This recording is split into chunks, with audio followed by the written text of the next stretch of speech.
Hello students, the topic of email and notices is being described through the videos. In the last video I described about the email, how to write email, and in this video I will be describing how to write notice, what are the points to keep in mind while you are writing the notice.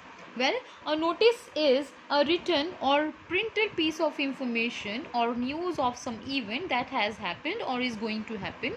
It can be related to meeting, a debate, a sports event, or a camp or a trip.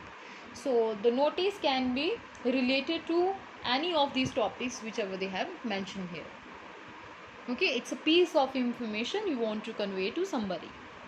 Now, what are the points which you need to keep in mind while you are writing the notice? Well, the objectives first. Let's see what are the objectives to write notice: to announce some event or celebration, to make appeals, to issue important instructions, or to extend invitation. So उसके M क्या होता है notice को लिखने का, objective क्या होता है? या तो हम किसी इवेंट या सेलिब्रेशंस को अनाउंस करना चाहते हैं, कुछ अपील करना चाहते हैं किसी को, या फिर कुछ इंपॉर्टेंट इंस्ट्रक्शंस कन्वे करना चाहते हैं, या इनवाइट करना चाहते हैं किसी को, तो ये इस सब से रिलेटेड हो सकता है नोटिस. ठीक है. अब locations for the notice, locations कौन सी होती हैं नोटिस के लिए? या तो वो स्कूल नोटिस बोर्ड्स पे, हम स्कूल्स में जो नोटिस होते हैं वो आपने देखा होगा कि आपके स्कूल के बोर्ड्स में कई बार बहुत सारे नोटिस लगे होते हैं, तो वो स्कूल वाला नोटिस हो सकता है. न्यूज़पेपर में देने के लिए नोटिस हो सकते हैं. ठीक है. Notice boards of the colonies, जहाँ पे आप रहते हो वहाँ पे कोई कॉलोनी है, वहाँ के भी वहाँ पे एक नोटिस बोर्ड बना होता है, वहाँ पे रहने वाले लोगों के लिए वो नोटिस हो सकता है. या फिर notice boards of the government department, जो गवर्नमेंट के ऑफिस होते हैं वहाँ पे भी अलग से नोटिस बोर्ड्स होते हैं, वहाँ पे भी लगाने के लिए नोटिस हम बनाते हैं. ठीक है. तो नोटिस कहाँ कहाँ यूज़ होते हैं? स्कूल में यूज़ हो सकते हैं, हमारी लोकेलिटी में यूज़ हो सकते हैं, न्यूज़पेपर में यूज़ होते हैं, या गवर्नमेंट ऑफिस में होते हैं, या कोई भी और ऑफिस होता है वहाँ पे नोटिस यूज़ हो सकते हैं. ठीक है. तो पॉइंट्स को होते हैं जब आप नोटिस लिखते हो. सबसे पहले तो the name of the organisation, school या colony should be on the top. सबसे पहले तो जो जहाँ भी जिस भी जगह के में आप लिख रहे हो नोटिस, ठीक है, जिस भी लोकेशन से रिलेटेड आप नोटिस लिख रहे हो, अगर आप स्कूल का लिख रहे हो, स्कूल से रिलेटेड टॉपिक लिख रहे हो, तो वो स्कूल का नेम मेंशन होना चाहिए. अगर आप कॉलोनी, आप जहाँ पे रेजिडेंट हो जहाँ पे, ठीक है, उस कॉलोनी का नेम आपने लिखना है.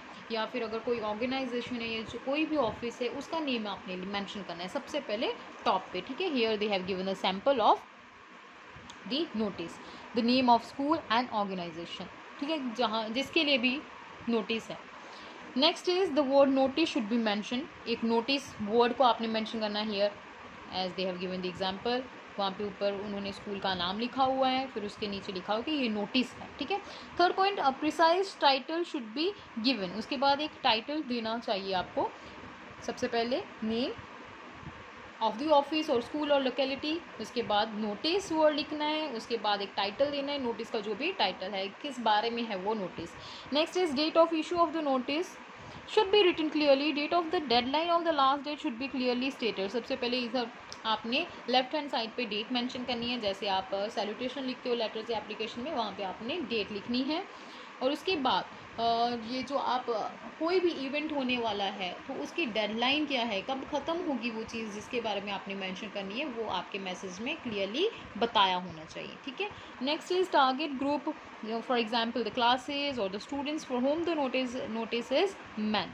फिर उसके बाद आपने राइट हैंड साइड पे जिसके बारे में वो नोटिस, जिसको आप कन्वे करना चाहते हो, वो आपने मेंशन करना है. फॉर एग्जाम्पल यहाँ पे ये जो नोटिस है 9th से लेके 12th क्लासेस तक ये वाला नोटिस है, तो वहाँ पे आपने लिख दिया है, मेंशन कर दिया है क्लास 9 से 12th क्लास के स्टूडेंट्स के लिए है ये notice. Next is every notice should be undersigned along with the designation of the person who is issuing the notice. फिर उसके बाद आपने लास्ट में अपने नेम के साथ जो भी लिख रहे हो और आपका क्या प्रोफेशन है, ठीक है, आप क्या करते हो, उसके साथ मेंशन होना चाहिए. फॉर एग्जांपल ये नोटिस अभिनव सिन्हा ने लिखा है और उनकी प्रोफेशन क्या है, उनकी डेजिग्नेशन क्या है, वो क्या करते हैं, वो एक्टिविटी इंचार्ज हैं. ठीक है. उसके साथ आपने मेंशन करना होता है. Next is Information should not be repeated and it can be condensed by the use of symbols and bullets and stars. ये जो information आप देने जा रहे हो बार बार आपने लाइन्स में उनको रिपीट नहीं करना है, आप उनको ब्रीफ में भी दे सकते हो. जैसे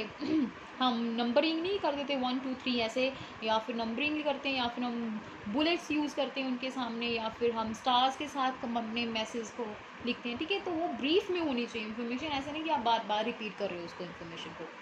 Next is the language is informal or semi formal depending upon the objective of the notice. जो लैंग्वेज है वो फॉर्मल हो सकती है, सेमी फॉर्मल हो सकती है, थोड़ा पर्सनल भी हो सकती है. अगर आपने अपने रिलेटिव्स को भेजना है कोई नोटिस, ठीक है, या अपने क्लास के बच्चों के लिए कोई नोटिस देना है, तो डिपेंड करते हैं कि आप किस तरह का नोटिस लिख रहे हो, तो वो उस तरह से आप यूज़ कर सकते हो language. Next is other details like duration of the program, chief guests etc. can also be included. So जो भी आपका प्रोग्राम का जो भी डिटेल्स हैं फिर आपने वो लिखनी होती है अच्छे से. ठीक है, और ओकेजन्स क्या हो सकते हैं नोटिस लिखने के? कल्चरल और एक्स्ट्रा करिकुलर एक्टिविटीज़, अपील्स और रिक्वेस्ट, स्पोर्ट्स और tournaments, relating to common problems और इश्यूज, पिकनिक्स और टूर्स और ट्रिप्स, लॉस्ट और found, change of the name. तो कुछ भी इन सब से रिलेटेड ये टॉपिक नोटिस हो सकते हैं. लिखने का जो फॉर्मेट है वो उन्होंने यहाँ पे अच्छे से डिस्क्राइब किया हुआ है, ये आपने अच्छे से देख लेना है. उसके बाद कुछ एग्जांपल्स दी हुई हैं यहाँ पे नोटिस की उन्होंने, वो आप गो थ्रू हो जाना.